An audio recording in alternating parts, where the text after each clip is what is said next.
அதனால வந்து இந்த நிகழ்வை வந்து அரசியலா பார்க்காம ஒரு சமூக விழிப்புணர்வா பார்க்கணும். அடுத்து தூத்துக்குடியில வந்து இயற்கை சம்பந்தமா போட போறதா சொல்லியிருக்கிறாரு. அவர் அரசியல் கட்சி ஆரம்பிக்கின்ற பொழுது அரசியலை பத்தி பேசுவோம். அதுவரைக்கும் அவர் சமூக விழிப்புணர்வு, சமூகத்திற்கான அக்கறைகளுக்கானது, சுற்றுப்புறச் சூழல். என்னடா இந்த அரசாங்கம் எப்போ பார்த்தாலும் ஒரு ரேஷன் கடைக்கு போகிற வண்டியை நிப்பாட்டி டயரு என்ன இல்லை தேஞ்சிருக்குன்னு சொல்லி பேசக்கூடிய எம்எல்ஏவை பார்க்குறோம். நான் ரீல்ஸ் போட்டதுனால தான் 30,000 கோடி இங்கே வந்துச்சுன்னு சொல்கிற அமைச்சரை பார்க்குறோம். ஆனால் ஃபியூச்சர் எதிர்காலம் அப்படின்னு பார்த்தா திரு அண்ணாமலை தான் தமிழ்நாட்டில் அப்படின்றதுல எந்த அளவும் ஐயமில்லை. நாங்கள் வந்து எங்களுக்கு நிறஞ்சாயம் பூசுறது, அவருடைய ஆள், அவருக்கு நம்ம இது செய்யக்கூடாது, இவருடைய ஆள், இப்படி நிறம் பூசக்கூடிய வேலையை பாஜகவுடைய தலைமைகள்லாம் இப்போ இன்றைக்கி செஞ்சுக்கிட்டு இருக்காங்க. அதனால தான் பார்த்தீங்கன்னா அவங்களுக்குள்ளே நிறைய பிரச்சனைகள், முரண்பாடுகள் இருக்குது. இல்லை, இன்னைக்கு வந்து எல்லாம் முதுகுலையும் தட்டி பேசக்கூடிய ஒரு பிரதமர் இந்த உலகத்தில் இருக்கிறாருன்னா அது வந்து நேதாஜிக்கு அப்புறம் திரு நரேந்திர மோடி தான். நேதாஜி வந்து யாரையும் தட்டி தான் பேசுவார். இவர்கள்லாம் வந்து இன்னைக்கு அமைச்சரவையில் இடம்பெற்றுட்டு இன்னைக்கு அமைச்சர் சுபத்தை காணதுக்கு அப்புறம் திமுகவை விமர்சனம் பண்ண ஆரம்பிக்கிறாங்க. இன்னைக்கு நாம் தமிழர் சீமானை வந்து பொது வேட்பாளராக நிப்பாட்ட போறாங்க, அவர் தான் பேனா வச்சா உடைக்கிறேன்னு சொன்னவர், அவரெல்லாம் அவங்க வந்து கையில் தூக்கி பிடிக்கிறாங்க. ஆமா, எங்களை வந்து துரோகின்னு சொல்றாங்க. துரோகின்னு தான் சொல்லணும். திருமாவளவனை பொறுத்த அளவுக்கு அவர் செய்த துரோகம் அவரை தன்வினை தன்னை சுடும், ஓட்டப்பன் வீட்டை சுடும் சொல்ல அவர் செய்த துரோகம் அவரையே சுடுது. அதனால அவரை உளர்றாரு. டெய்லி ஏதாவது பேட்டி கொடுக்குறாரு, டெய்லி ஏதாவது ஒன்று சொல்றாரு.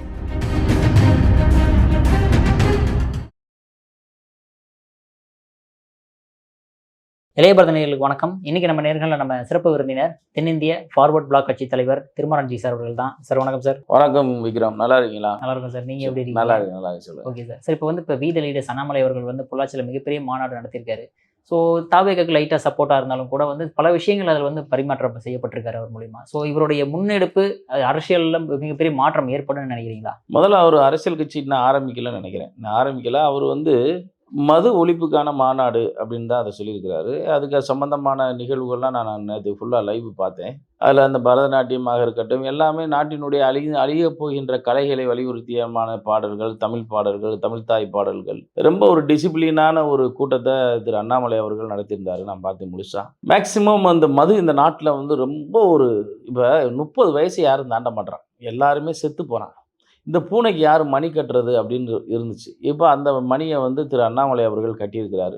இதை நம்ம அரசியலாக பார்க்குறத விட ஒரு சமூக விழிப்புணர்வாக பார்க்கணும். இது அவர் வந்து இன்றைக்கி இந்த மக்கள்லாம், இளைஞர்கள்லாம் மது போதைக்கு அடிமையாகி அழிகளாக மாறிக்கிட்டு இருக்கான், இம்பார்ட்டண்ட்டாக மாறுறான். குடிக்க போதையாகி பெத்த தாயை ரேப் பண்ணுறான். நேற்றுக்கு தூத்துக்குடியில் மணின்ற பையன் குடிச்சிட்டு போய் பெத்த தாயை ரேப் பண்ணியிருக்கான். அப்போ இந்த மதுன்றது எவ்வளோ ஒரு ஆபத்தானது, எவ்வளோ ஒரு கொடுமையானது அப்படின்றதெல்லாம் நம்ம பார்க்கணும். இன்றைக்கி நடக்கக்கூடிய எல்லா கொலைகளுக்கும் காரணம், ஜாதி வெறிகளுக்கு காரணம், காம வெறிகளுக்கு காரணமாக இருக்கிறது இந்த மது. இந்த மது இந்த தேசத்திலிருந்து முற்றிலும் அகற்றப்பட வேண்டும். அபாயகரமான ஒரு நிகழ்வாக இருக்கிறது. அது அகற்றப்பட வேண்டும் என்பதற்காக திரு அண்ணாமலை அவர்கள் இந்த மாநாடை நடத்தியிருக்கிறார். அது வரவேற்கத்தக்கது, வாழ்த்தத்தக்கது. அதை நாங்கள் வரவேற்கிறோம். ஆனால் நேற்றைக்கு வந்து எதிர்பாராத விதமாக அவர் வந்து யாரையுமே கூப்பிடலை. அவர் வந்து பார்த்திங்கன்னா யாரையும் கூப்பிடலை.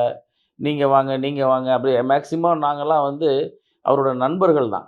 எங்களையெல்லாம் அவர் கூப்பிடலை, யாரையுமே கூப்பிடாமல் தன்னெழுச்சியாக அவர்களாக வந்து இந்த மாநாட்டில் வந்து கலந்துக்கிட்டு, கிட்டத்தட்ட எனக்கு தெரியும் எப்படி 1,00,000 பேர்கிட்ட கடந்திருப்பாங்கன்னு நினைக்கிறேன். 1,00,000க்கு மேலே தான் இருக்கும் ஆட்கள்.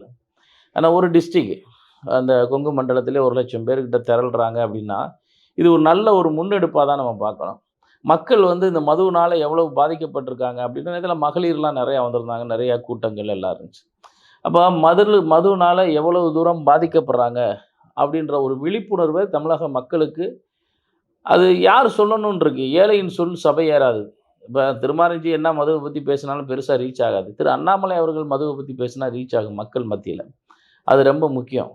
அதனால் வந்து இந்த நிகழ்வை வந்து அரசியலாக பார்க்காம ஒரு சமூக விழிப்புணர்வாக பார்க்கணும். அடுத்து தூத்துக்குடியில் வந்து இயற்கை சம்மந்தமாக போட போகிறதா சொல்லியிருக்கிறாரு. அவர் அரசியல் கட்சி ஆரம்பிக்கின்ற பொழுது அரசியலை பற்றி பேசுவோம். அது வரைக்கும் அவர் சமூக விழிப்புணர்வு, சமூகத்திற்கான அக்கறைகளுக்கானது, சுற்றுப்புறச் சூழல், மரம் நடுவது சம்பந்தமாக, அப்புறம் தூய்மை சம்பந்தமாக, இது மாதிரி மாநாடுகளை போடுறப்ப அண்ணன் சீமானே போட்டுக்கிட்டு இருந்தார். அவர் மரங்களோட பேசுறது, இயற்கையோட பேசுறது, மாடுகள் மாநாடு. அதே போல தான் அதே ஸ்டைல்ல தான் திரு அண்ணாமலை அவர்களும் பண்றாரு. That is different. இப்ப திரு அண்ணாமலை அவர்களுக்கும் நாம் தமிழர் சீமான் அவருடைய கூட்டங்களையும் பார்த்தீங்கன்னா, ஒரு இடத்துல கூட மது வாடை வராது. சாராய வாடையே வராது. அத நானு சீமான் மேடையிலேயே நான் பார்த்துருக்கிறேன். நான் அவர் மேடையில பேசியிருக்கேன். ஆனா அவரோட கூட்டத்தில பார்த்தீங்கன்னா, ஒரு இடத்துல சாராய வாடை இருக்காது. கொட்டு மலையில உட்கார்ந்திருப்பாங்க. ஒரு பெஞ்சுல இருந்து எந்திரிச்சு யூரின் போறேன், சிகரெட் அடிக்க போறேன், எந்த பழக்கமும் இருக்காது. அதே டிசிப்ளின நேத்தைக்கு திரு அண்ணாமலை அவர் கூட்டத்தில பார்த்தேன். ஒரு ஆள் கூட எந்திரிச்சு போல. ஒரு ஆள் எந்திரிச்சு போல. அவர் பேசி முடிக்கிற ஒரு 1/2 ஹவர் பேசினாரு. 3/4 மணி நேரம் பேசினாரு. 3/4 மணி நேரத்தில ஒரு ஆள் எந்திரிக்கல. எல்லாருடைய அட்டென்ஷனும் வந்து மேடையில தான் இருந்துச்சு. அப்ப எல்லாராலும் ஈர்க்கப்படக்கூடிய ஒரு தலைவரா இருக்கிறாரு. டிசிப்ளின் ரொம்ப முக்கியம். அந்த மாநாடு முடிச்சோனே பாருங்க, எல்லாத்தையும் எடுத்து ஒழிச்சு, கூட்டி, கிளீன் பண்ணி வச்சுட்டு போனாங்க. இந்த ஒழுக்கம், தனி மனிதன் ஒழுக்கமே தன்னை மேன்மையாக்கும். ஒரு தனி மனிதன் ஒழுக்கம் ஒருத்தனுக்கு வந்துருச்சுனாலே, அவன் சமுதாயம் மேலோங்கி போகும். அந்த சொசைட்டியே சுத்தமாகும். அதோட விழிப்புணர்வா தான் நம்ம பார்க்குறோம். திரு அண்ணாமலை அவர்கள் அரசியல் கட்சி ஆரம்பிக்கின்ற பொழுது அத பத்தி பேசுவோம். Okay sir. பட் இருந்தாலுமே அண்ணாமலை அவர்கள் வந்து கட்சி ஆரம்பிக்கிறதுக்கு முன்னாடி இப்போ வந்து பாஜகவினர்லேருந்து தான் எல்லாத்தையும் அவர் எடுத்துட்டு போயிட்டாரு அவரு. அப்படின்ற மாதிரி ஒரு குற்றச்சாட்டு வச்சு தலைவர்களுமே வந்து விமர்சனம் பண்ண ஆரம்பிச்சிட்டாங்க சார் அண்ணாமலை அவர்கள. இல்ல அது வந்து அப்படி சொல்ல முடியாது. ஏன்னா, இன்னைக்கு பாஜகவிலருந்து போனவங்க மிக குறைவானவங்க தான் போயிருக்காங்க. ரொம்பலாம் போகல. நேத்தைக்கு நான் பார்த்தேன் அந்த மேல. ரொம்ப குறைவானவர்கள்.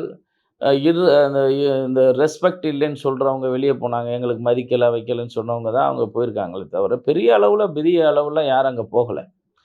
ஏன்னா, அவர் கூப்பிடல. மேபி அவர் கூப்பிட்டால் எல்லாரும் போறதுக்கு கூட வாய்ப்பு இருக்கு. ஆனா, அவர் யாரையுமே கூப்பிடல. நம்ம வளர்ந்த கட்சி, அந்த வளர்ந்த கட்சியும் நல்லா இருக்கணும்னு அவர் நினைக்கிறாரு. அதனால வந்து எனக்கு அவர் நேத்து பேசியதில வந்து, "நீ தேசியவாதியா? நான் அப்பழுக்கற்ற தேசியவாதி. அதுதான் எங்களுக்கு தேவை. நாங்க பசும்பொன் முத்துராமலிங்க தேவர ஃபாலோவர்ஸ். நாங்க நேதாஜியோட ஃபாலோவர்ஸ். எங்களோட கான்செப்ட் வந்து தேசியம், தெய்வீகம். இந்திய தேசியம். அதில் நான் தமிழனாக இருப்பதில் பெருமை அடைகிறேன்." இப்படிதான் எங்களுடைய சித்தாந்தம். அதே தான் அவரவர் மண்ணுக்கான அரசியலை அவங்கவங்க செய்யணும். இவர் தேசியத்திற்காக நான் அப்பழுக்கற்ற தேசியவாதி. அது நான் என் மண்ணுக்கான அரசியலை நான் செய்வேன் அப்படின்னு சொல்லியிருக்கிறாரு. அது வரவேற்கத்தக்கது. அதனால வந்து திரு அண்ணாமலை அவர்களுடைய முயற்சி என்பது ஒரு நல்ல முயற்சி. தமிழ்நாட்டில் ஒரு டிஃபரண்டான ஒரு முயற்சி. இன்னைக்கு ஒரு ஆட்சியை நம்ம பார்த்துக்கிட்டு இருக்கோம். அது ஆட்சி இல்ல, காட்சி. தினந்தோறும் ஒரு காணொளியில் பார்க்கக்கூடிய ஒரு அரசாக தான் நம்ம பார்க்குறோம். ஆனா இன்னைக்கு வந்து அதெல்லாம் நம்மலாம் சகிச்சுக்கிட்டு இருக்கிறோம் அப்படின்னா, மக்கள் வந்து இப்பயே ஒரு அதிருப்தின்றத விட, ஒரு சகிப்பு தன்மை வந்துருச்சு இந்த அரசாங்கத்தின் மீது. என்னடா இந்த அரசாங்கம் எப்ப பார்த்தாலும் ஒரு ரேஷன் கடைக்கு போற வண்டிய நிப்பாட்டி டயரு என்ன இல்ல தேஞ்சிருக்குன்னு சொல்லி பேசக்கூடிய எம்எல்ஏவ பார்க்குறோம். நான் ரீல்ஸ் போட்டதுனால தான் 30,000 கோடி இங்க வந்துச்சுன்னு சொல்ற அமைச்சர பார்க்குறோம். அடுத்து வந்து தொடர்ந்து மக்கள் வந்து இந்த ரீல்ஸ் வீட்ல ரீல்ஸ் நெறைய விஷயங்கள நம்ம பார்க்குறோம். டெய்லி ஏதாவது டிவில வந்துகிட்டே இருக்கு. ஸோ நம்ம இதெல்லாம் வந்து பார்த்துட்டு ஒரு டிஃபரெண்ட்டா ஒருத்தர் சொல்றாரு. வித்தியாசமா ஒருத்தர் பேசுறாருன்னா, இந்த கூட்டங்கள் எல்லாருமே வந்து ஒரு மோகத்தில இருப்பாங்க. ஆனா மோகத்தையும் தாண்டி தேசப்பற்று, தேச நலன்ற ஒரு கூட்டம் இருக்கும். அந்த தேச நலனுக்கான கூட்டம் அவர் பின்னால என்னைக்கு நிக்கும்னு நான் நம்புறேன். மோகத்திற்கான கூட்டம் திரு விஜய் அவர்கள் பின்னால் நிக்கிறாங்க. அந்த மோகம்ன்றது வந்து ஆசை 30 நாள், மோகம் 60 நாள்னு சொல்லுவாங்க. இந்த கல்யாணம் பண்ண பொண்ணு மாப்பிள்ளைகளுக்கு. அந்த நிலை தான் திரு விஜய் அவர்களுக்கு வரும். ஃபியூச்சர்லயும் அதுதான் வரும். ஆனா ஃபியூச்சர் எதிர்காலம் அப்படின்னு பார்த்தா திரு அண்ணாமலை தான் தமிழ்நாட்டுல. அப்படின்றதுல எந்த அளவும் ஐயமில்லை. நாங்கள்லாம் இன்னும் பாஜகவோடு தான் பயணிக்கிறோம். பாஜகவோடு தான் இருக்கிறோம். அங்கு சில கருத்து வேறுபாடுகள் நெறைய இருக்கு. அவங்க கட்சிக்குள்ள நெறைய கருத்து வேறுபாடுகள், முரண்பாடுகள், ஒருத்தர மிஞ்சி தான் அங்க இருக்கிறாங்க. அதனால வந்து அந்த கட்சியில இருக்கக்கூடிய முரண்பாடுகள் அங்க களையப்படணும். அதனால எங்களை போன்ற கூட்டணி கட்சியை சேர்ந்தவர்கள் ஒவ்வொரு ஆளா வெளியேற அளவுக்கு அவங்களுக்குள்ள இருக்க கருத்து வேறுபாடுகள்னால, இவர் அவரோட ஆளு, இவர் அவரோட ஆளு, இவரு இந்த ஆளுன்னு எங்களுக்கு நிறம் பூசுறாங்க. நாங்க நேதாஜியோட ஆளு. நாங்க யாரோட ஆளும் கிடையாது. நாங்க நேதாஜியோட ஆளு, நாங்க முத்துராமலிங்க தேவரோட ஆளு, நாங்கள் மாமன்னர் மருதுபாண்டியரோடு நாங்கள்லாம் யாருன்னா, இந்த தேச விடுதலைக்காக பாடுபட்டவர்களுடைய ஆளு. நாங்க வந்து எங்களுக்கு நிறஞ்சாயம் பூசுறது. அவர் அவருடைய ஆளு. அவருக்கு நம்ம இது செய்யக்கூடாது. இவருடைய ஆளு. இப்படி நிறம் பூசக்கூடிய வேலையை பாஜகவுடைய தலைமைகள்லாம் இப்ப இன்னைக்கு செஞ்சுக்கிட்டு இருக்காங்க. அதனால தான் பார்த்தீங்கன்னா, அவங்களுக்குள்ளேயே நெறைய பிரச்சனைகள், முரண்பாடுகள் இருக்கு. தேசிய தலைமை நாங்கள்லாம் எப்படி பாரத பிரதமர் உன்னத தலைவன் 24 நேரம் 24 மணி நேரம் உழைக்கக்கூடிய ஒரு தேச உத்தமர் பாரத பிரதமர் நரேந்திர மோடியினுடைய ஆட்சி நல்லாட்சி இந்தியா முழுவதும் நடக்க வேண்டும் நாங்கள் ஆசையில் தான் நாங்கள் இந்த கட்சிகளுடன் பயணிக்கிறோம். ஆனால் எங்களுக்கு சலுப்பு தட்ட அளவுக்கு இவங்க நடந்துக்கிறதுனால தான் நாங்கள் வந்து எங்களை பொறுத்தளவுக்கு பாரத பிரதமர் நரேந்திர மோடி, உள்துறை அமைச்சர் அமித்ஷா இல்லைன்னா இந்த நாடு என்றைக்கே சுடுகாது. இது காங்கிரஸ் கையில் இந்த நாடு இருந்துச்சுன்னா இன்றைக்கி பாகிஸ்தான் கையில் இருக்கிற மாதிரி தான் இந்த நாடு. காங்கிரஸும் பாகிஸ்தானும் வேற வேற இல்லை.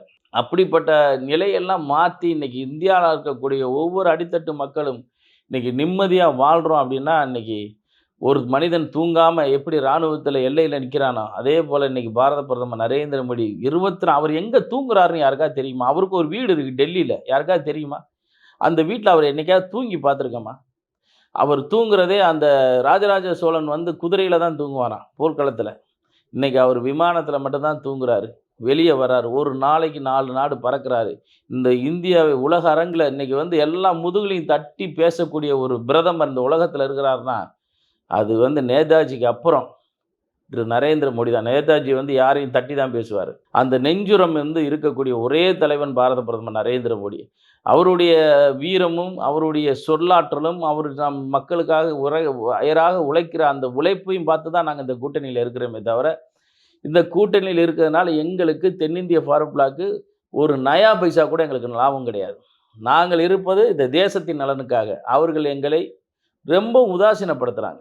நாங்கள் வந்து முழுக்க முழுக்க இந்த தேசத்திற்காக இந்த தேச நலனுக்காண்டி அங்கே இருக்கோமே தவிர, எங்களுக்கு நாங்கள் எவ்வளோ கோரிக்கை வச்சாலும் ஒரு கோரிக்கை கூட இது வரைக்கும் எங்களுக்கு நிறைவேற்றி கொடுத்ததில்ல. இருந்தாலும் நாங்கள் அவங்களோட பயணிக்கிறோம். அதனால் வந்து நான் மனசு விட்டு பேசணுன்னா நிறையா பேசிடுவேன். அந்த அளவுக்கு நான் அந்த 2016 மட்டுமல்ல, என்னுடைய வளர்ச்சி என்பது 1991. என்னோட பேஸே இவங்களோட தான். எங்களுடைய பயணமே இவங்களோட தான்.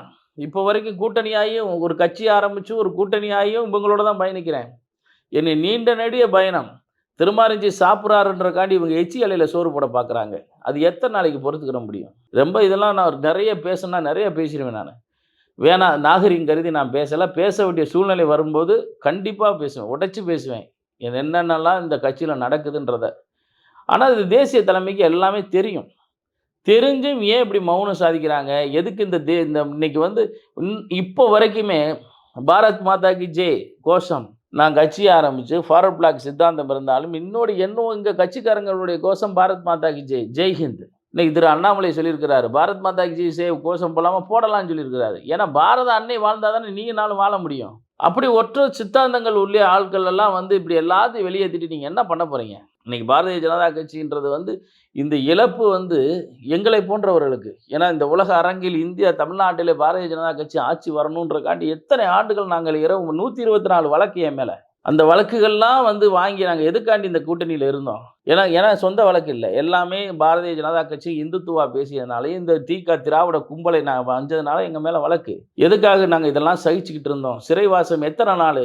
பெத்த பிள்ளைகளை விட்டு என் பிள்ளை டெலிவரி டயத்தில் கூட நான் ஜெயிலில் இருந்தேன். இந்த சித்தாந்தம் இந்துத்துவா சித்தாந்தத்தினால. நாங்கள் சித்தாந்தவாதிகளை சுரண்டக்கூடாது. நாங்கள் பேசக்கூடிய இந்துத்துவான்றது வந்து சமூக நீதிக்கான இந்துத்துவா. இஸ்லாமியர் நாட்டை விட்டு வெளியே போகணும்னு சொல்கிற இந்துத்துவா இல்லை. கிறிஸ்தவர்கள் இந்த நாட்டில் இருக்கக்கூடாதுன்னு சொல்கிற இந்துத்துவா இல்லை. நாங்கள் சொல்கிற இந்துத்துவான்றது சமூக நீதிக்கான இந்துத்துவா. அந்த இந்துத்துவா பேசக்கூடிய சித்தாந்தவாதிகளை சும்மா எங்களை சுரண்டுறது, இதெல்லாம் வந்து ஒரு நாகரிகமற்ற ஒரு சூழ்நிலை வந்து இன்றைக்கி பாஜகவில் வந்து நிகழ்து. நாங்கள் பாஜகவில் தான் இன்று வரைக்கும் நீடிக்கின்றோம். நாங்கள் தமிழக பாஜகவை நம்பி இல்லை, தேசிய பாஜகவை நம்பி இருக்கிறோம். அது எங்களுடைய பிரதமர், நாட்டின் பிரதமர், எல்லோருக்குமான பிரதமர் ஆட்சி இந்த நாட்டிலே தொடர வேண்டும், தமிழகத்தில் அவருடைய ஆட்சி மலர வேண்டும் என்பது எங்களுடைய ஆசை என்பதனால் தான் இன்ன வரைக்கும் நாங்கள் கூட்டணியில் இருக்கிறோம். அதனால் வந்து திரு அண்ணாமலை அவர்களுடைய எதிர்காலம், அவர் அரசியல் கட்சியாக உருவெடுக்கின்ற பொழுது அவருடைய சித்தாந்தம் செயல்பாடுகளை பொறுத்தே மக்கள் அவர் பின்னால் செல்வார்கள் என்பது எல்லோருக்கும் தெரியும். அந்த நிலைக்கும் அவர் எல்லா நிலைக்கும் செல்வார் என்பது எல்லோருக்கும் தெரியும். திரு அண்ணாமலை அவருடைய வேலைப்பாடு என்பது இப்பொழுதே தெரியுது. மது என்ற ஒரு கொடிய அரக்கனை கையில் எடுத்திருக்கிறார். அந்த அரக்கனை கொலை செய்வார். தொடர்ந்து நாட்டின் சுற்றுப்புறச் சூழல், பெண்கள் பாதுகாப்பு, இனி அடுத்து பெண்கள் பாதுகாப்பு மாநாடு போட்டுறேன்னு இருக்காரு. இது மாதிரி நல்ல விஷயங்கள் எடுக்கிறப்ப அவங்க பின்னால் வந்து எல்லா மக்களும் போவாங்க அப்படின்றதுல எந்த அளவும் ஐயம் இல்லை. Okay sir. சார் அதே மாதிரி இப்போ கூட்டணி பற்றி பேசும்போது அந்த பக்கம் திமுக கூட்டணியில் பல பேர் வந்து இப்போ தாவைக்கள் இணைஞ்சாலுமே திருமாவளவன் ஒரு டைலமாவிலேயே இருக்காரு சார். இப்ப நம்ம வந்து தாவேக கூட்டணியில இருக்கோமா, திமுக கூட்டணியில இருக்கோமா, யாருடைய கூட்டணியில இருக்காருன்ற மாதிரி ஒரு இப்ப ஒரு கடைசியா படத்துல சொல்லுவாங்க, ஐயோ பாவம் அவரே குழம்பிட்டாருன்னுவான் வடிவேலு. திருமாவளவன் அவர்கள் என்ன செய்றாருன்னா, த தாவா தாவேகாவில் ஆம் திமுகவும் இணைய வேண்டும், தாவேகாவும் இணைய வேண்டும். த த தாவேகாவுடைய தாரக மந்திரமே தீய சக்தி திமுக. தீய சக்தியோட நல்ல சக்தி, தூய சக்தி எப்படி சேரும்? பிளஸ் ஆர் மைனஸ்ன்னு இருக்குல்ல. தவறு, சரி.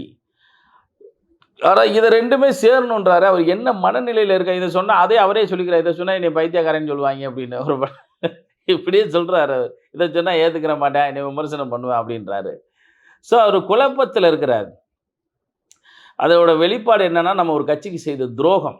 அந்த துரோகம் தான் இன்னைக்கு வந்து அது வந்து புலம்பலா மாறி நிக்குது. உங்கள வந்து யாருமே கையில பிடிக்கல. ஒட்டுமொத்த கெட்ட பேரு யாருக்கு திமுகவுக்கு எப்படி வந்துச்சுன்னா, விசிகனால தான் வந்துச்சு. தொடர்ந்து இந்துத்துவா எதிர்ப்பு, இந்த சனாதன எதிர்ப்பு, சனாதன ஒழிப்புன்னு பேசுனதுனால தான் திமுக இன்னைக்கு பாதிக்கப்பட்டுச்சு. திமுக அந்த அளவுக்குலாம் பேசாது.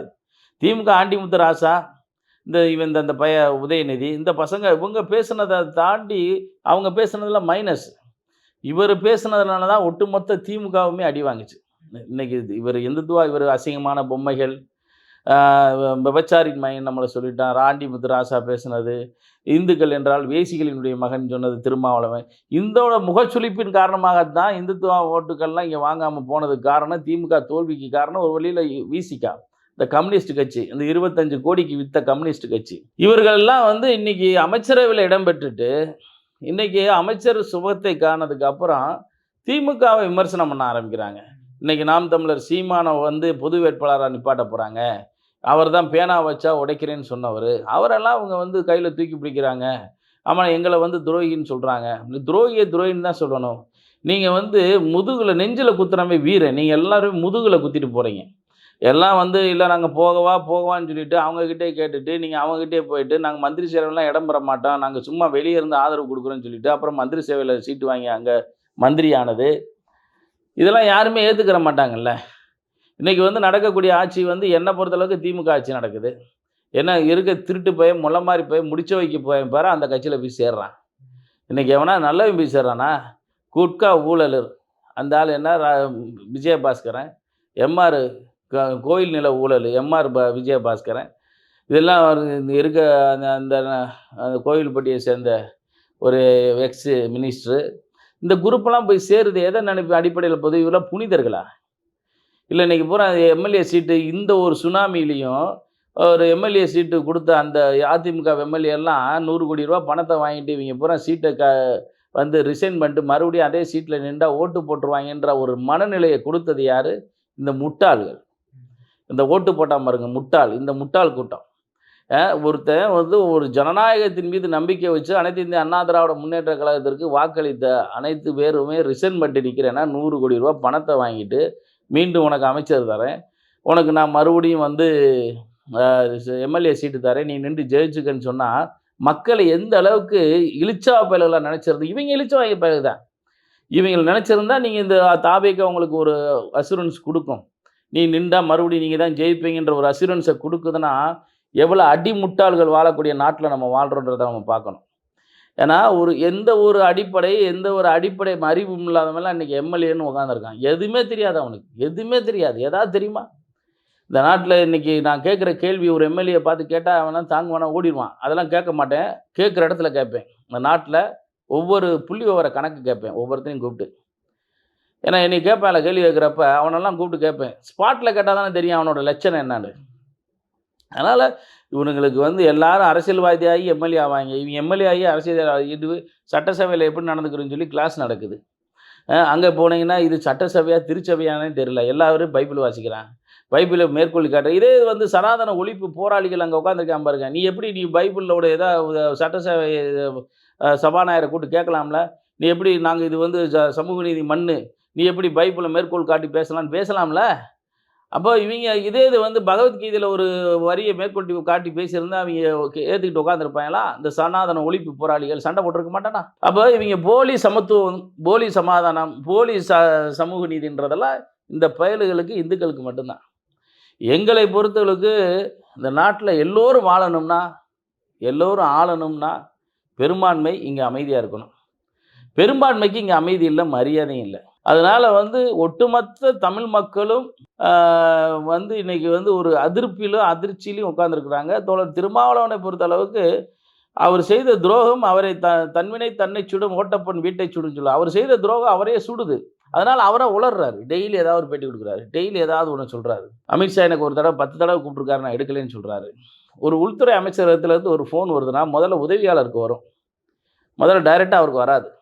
இத்தனை மணிக்கு ஒரு உள்துறை அமைச்சர் உங்ககிட்ட பேச போறாரு அப்படின்னு சொல்லி அவரை கூப்பிட்டு இன்டிமேஷன் கொடுத்து தான் ஃபோனே பண்ணுவாங்க. ஒரு ஃபோன் தான் பண்ணுவாங்க. எனக்கு தெரியும், நான் மத்திய அரசாங்கத்தோட தொடர்பு இருக்கிறேன். இவர் டெய்லி 4 தடவை என்னை கூப்பிட்டாரு, நான் எடுக்கல. ஒரு அசால்ட்டான பேச்சு. ஏற்கனவே இவர் சொன்னவர் தானே ராஜபக்சே, நான் வந்து அங்கே நின்றுக்கிட்டு இருக்கேன், ஓடி வந்து கையை கொடுத்தவருன்னு சொன்னவர் தானே இவர். திருமாவளவனை பொறுத்தளவுக்கு, அவரை பொறுத்தளவுக்கு பொய் சொல்கிறதுக்கு பிஹெச்டி வாங்கினவர். அவர் பேசுகிறதெல்லாம் பொய், செய்கிற செயல்லாம் பொய், செயல் ஒன்று சொல் ஒன்றாக இருக்கும். அதனால் வந்து அவருடைய புலம்பல் என்பது திமுக பக்கம் நம்ம செஞ்ச துரோகம் அவரை சுற்றுச்சு. அதை தொடர்ந்து அவர் வந்து பேசுகிறாரு. இன்றைக்கி இந்த அரசாங்கம் என்ன செய்யுது, இந்துக்களுக்காக கோயில்களுக்கு ஒதுக்கப்பட்ட நிலங்களை வந்து தனியாருக்கு தாரவாக்குது. எம்ஆர் விஜயபாஸ்கர் கையில் 3000-4000 ஏக்கருக்கு பல லட்சம் கோடி போகும். அவர் போனோடனே அவர் முதல் கோரிக்கை என்ன வைக்கிறாரு, கோயில் சொத்தை பூரா எங்களுக்கு கொடுங்க அப்படின்னு வைக்கிறாரு. அதை கொடுத்துட்டாங்களே, அடுத்த நிமிஷம் கொடுத்துட்டாங்க. இன்றைக்கி பழனியில் தேவர் சிலைக்கு பின்னாடி இன்றைக்கி ஒரு 40.1 ஏக்கர் அந்த செண்டு, அங்கே வந்து 110 கோடி ரூபா. அந்த அந்த தேவர் சிலை பழனி டவுனு, அங்கே 110 கோடி ரூபா கோயில் சொந்தமான இடத்த பத்திரம் போட்டு கொடுத்துருக்கான் பத்திரப்பதிவுத்துறை அமைச்சர். அப்போ இதெல்லாம் கேட்குறதுக்கு ஆள் இல்லை, கேட்டால் எங்களுக்கு தெரியாது அப்படின்றத சொல்லிடுறான். அதிகாரிகள் பூரா இந்த அரசாங்கத்தில் நல்லா சம்பாதிக்கிறான், அதிகாரிகள் பூரா நல்லா இருக்கிறான். அதனால் வந்து இந்த அரசாங்கம் வந்து நல்லபடியாக நடக்கணும் அப்படின்னா மக்கள் விரோதமாக நடக்கக்கூடாது. இவங்க மக்கள் விரோதமாக செய்யக்கூடிய வேலைகள் நிறையா. இன்றைக்கெல்லாம் ஒரு பையன் இந்த ஹெச்ஆர்என்சியில் இருக்கான ஒரு பையன் ரமேஷா, 3000 கிலோ தங்கத்தை வந்து சேகர் பாபு எடுத்துகிட்டு போய் உருக்குனார். இன்ன வரைக்கும் அதுக்கு ஒரு விளக்கம் வைக்கலை. சட்டசண்டையில் கக்கூஸ் கட்டலை, காம்ப்ளெக்ஸ் கட்டுறீங்கன்னு சொல்லி சண்டை போடுறாப்புல. அதுபோல் சேகர் பாபாவது சென்ற முறை கும்பாபிஷேகம் அது இது நடத்தி இந்த கோயிலை நிலத்தை எவெல்லாம் வச்சுருந்தாங்கன்னா, இன்றைக்கி வடபழனி முருகன் கோயில்கிட்ட இருந்த அந்த கோயில் நிலத்தெல்லாம் மீட்டு, அது பல லட்சம் கோடி, இன்றைக்கி அதை மீட்டு கொடுத்தாரு. கோயில் சொத்தை மீட்டு கோயிலுக்கு கொண்டு வந்தார். இவங்க கோயில் சொத்தை பூரா அங்கே தனியாருக்கு தாரவாக்குறாங்க. அப்போ இது என்ன ஒரு சமூக நீதி அரசு? நீ போ, அப்படியே நீ தாரவாக்குற என்ன வக்ஃபு வாரியத்துக்குள்ளே போ. அவர் என்ன அந்த ஒரு இருக்கார் ஷானவாஸா, அந்த ராம்நாடு நவாஸ்கனிகிட்ட போய் உட்காரு. எல்லாம் நாங்கள் இந்து சொத்தெல்லாம் நாங்கள் பட்டா போட்டு கொடுக்குறோம், அதே மாதிரி நீங்கள் வந்து உங்கள் சொத்தை எங்களுக்கு கொடுங்க, நான் வக்ஃபு வாரிய சொத்தை கொடுங்க, அது அப்படியே டிஎல்சிக்கு போங்க, பல லட்சம் கோடி இருக்குது, வேர்ல்டு ஃபுல்லாக சொத்து இருக்குது, அதையும் வாங்கி கொடுங்க. அப்படி ஆர்சிக்கு போங்க. அவர் பெந்தகோஸ் சொத்து பால் தினகரன் டிடிஎஸ் தினகரன்ட்ட போ, அவன் வச்சுருக்கான் 2000 ஏக்கரில் காலேஜ், அவன்கிட்ட வாங்கி கொடு. இப்போ ஏழை விவசாயிகள் அங்கெல்லாம் இல்லையா? இங்கே மட்டும்தான் ஏழை விவசாயிகள் இருக்கானா? கோயிலுடைய உன்னதமான நோக்கம் அடிபட்டு போகும். இது எல்லா பேரும் தனியார் ஒரு நியாயமான விவசாயிகள் பாதிக்கப்படாமல் அவனை கூட நம்ம காப்பாற்றலாம்னா, ஒருத்தனை காப்பாற்ற போனால் 1000 திருடன் இதை அனுபவிச்சுட்டு போயிடுவான். இப்போ இந்த கோயில் நிலங்களில் நீங்கள் எல்லா வசதிகளும் அடைஞ்சிக்கலாம். நீங்கள் வீடு கட்டிக்கலாம், கரண்ட் வாங்கிக்கலாம், தண்ணி கணப்பு, கேஸ் இணைப்பு எல்லாமே வாங்கிக்கலாம். விற்க மட்டும் முடியாது. பட்டா கொடுத்தா விற்றுட்டு போயிடுவானா இல்லையா? நீ வாழணும்னு நினைக்கிற அந்த இடம் உனக்கு வேணும். அந்த இடத்திற்கான எல்லா சுதந்திரத்தையும் கோயில் நிர்வாகம் கொடுக்குது. மாதம் 400 ரூபா இல்லாட்டி 200 ரூபா, வருஷத்துக்கு 500 ரூபா, இவ்வளோ தான் கட்ட போகிற. நீ வீட்டு வரி கட்டினாலும் அரசாங்கத்துக்கு வரி கட்டணும்ல, பொட்டல் வரி இருந்தாலும் பொட்டல் வரி கட்டணும்ல, விவசாய வரி கட்டணும்ல, எல்லாம் கட்டணும்ல. நீ அரசாங்கத்துக்கு கட்டுறத கோயிலில் கட்டுறது உனக்கு அந்த வலிக்குதுன்னு கேட்குறேன். ஏன் நீ இந்த சொத்தை விற்க முடியாது? நீ இந்த சொத்தை விற்றுட்டு ஆட்டையை போட்டுட்டு நீ வெளியூருக்கு ஓடணும். இன்றைக்கி பல லட்சம் கோடி மதிப்புள்ள சொத்துக்கள் டவுன் சொத்துக்களே இருக்குது. இப்படி பட்டா போட்டு கொடுத்தாங்கன்னா எல்லாத்தையும் விற்றுட்டு ஒரு தனிநபர் லாபம் அடைகிறதுக்கு இந்த அரசாங்கம் உதவலாமா? உனக்கு எல்லா அதிகாரத்தையும் கொடுக்குது, அந்த இடத்துல வசிக்கிறதுக்கான எல்லா அதிகாரம். விற்க மட்டும் கூடாதுன்னு சொல்லுது. அது விற்கலான்னு சொல்லி நீ பட்டா கொடுத்தேன்னா நீ யாருக்காண்டி வேலை பார்க்குற? அறநிலையத்துறை. அப்போ உனக்கு யார் உன்னை கேட்க ஆள் இல்லையா? அப்போ வந்து அவன் நல்ல நோக்கத்துக்கு அந்த பட்டா கொடுக்கல. உன்னை கேட்குறவன நல்ல நோக்கத்துக்கு அவன் பட்டா வாங்கலை, அவன் விற்கிறதுக்கு வாங்குறான், விற்கிறதுக்கு கேட்குறான். கேட்டால் அது இனாம் பட்டா, கோயில் நிலம் வேலை பார்த்தவங்களுக்கு இனாம் பட்டா கொடுத்தாங்க, இனாம் பட்டாங்க. எது கொடுத்தாலும் அவன் அனுபவிச்சுக்கிட்டு இருக்கான், விவசாயம் பண்ணிக்கிட்டு இருக்கான். உன்னை யாராவது டிஸ்டர்ப் பண்ணாங்களா? ஏன் பட்டா கேட்குற? அதை விற்க போகிற. விற்கிறத தடுக்கணுமா வேணாமா? கோயிலுக்கு கொடுத்த உன்னதமான நோக்கம் அடிபடுமா வேணாமா? 47,000 கோயில் இருக்குது, ஒரு வேளை விளக்கு கூட எரிய முடியாத அளவுக்கு. அப்போ இந்த மாதிரி சூழ்நிலையெல்லாம் இருக்குது அப்படின்னா இந்த பட்டா கொடுக்குறதெல்லாம் நிறுத்தணும் இந்த அரசாங்கம். மக்களுக்கு எல்லாத்துட்டையும் கருத்து கேட்கணும். ஒரு ஒரு ஒரு புதிய அரசாங்கம், அரசியல்னா என்னன்னே தெரியாத அரசாங்கம் இந்த நாட்டில் எத்தனை பஞ்சாயத்து இருக்குது, எத்தனை ஊரக வளர்ச்சி இருக்குது, எத்தனை நகராட்சி இருக்குது, ஒன்றியம் இருக்குது, எதுவுமே தெரியாது உங்களுக்கு. எதுவும் தெரியாத அரசாங்கம் நீ என்ன செய்யணும்? மக்களை கூப்பிட்டு கருத்து கேளு, கருத்து கேட்டு முடிவெடு. நீ பாடு உன் இஷ்டத்துக்கு முடிவு எடுத்துகிட்டு போனேன்னா என்னமோ 50 வருஷம் நீ ஆட்சியில் இருந்தது மாதிரி நீயே -0 -0 நீங்கள். உங்களுக்கெல்லாம் என்ன அரசியல் அனுபவம் இருக்கும்? நீ 4 பேரை கேட்காம இவங்க ஒரு முடிவு எடுக்கிறது எந்த விதத்தில் நியாயம்னு கேட்குறேன். அதனால் இந்த அரசாங்கம் தங்களை திருத்திக்கிறணும். சார் உங்கள் அற்புதமான கருத்துக்கள் இளையபெருமானுக்கு வந்திருக்கு. மிக்க நன்றி சார். நல்லது வைக்கிறோம். நன்றி.